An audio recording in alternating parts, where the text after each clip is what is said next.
Okay, so I'm just going to show you the proper way to get started on this good old dirt rally style. Okay. Now this is what you do. You gotta make sure it's warm. Very warm. Okay?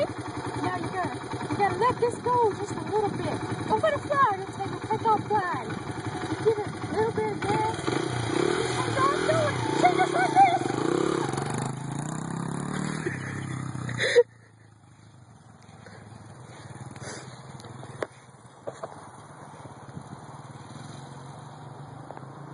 Apparently you drive behind the pirate ship.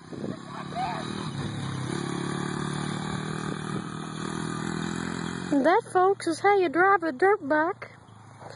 But don't think you can start it without all that leg movement and good warming up, because you can't.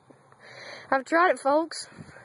And then you're supposed to drive through all these weeds, and that gives it good, nice and warm. Make sure to drive through any weeds before you go trail riding. Yeah, just like that. Very good, Amber. All right.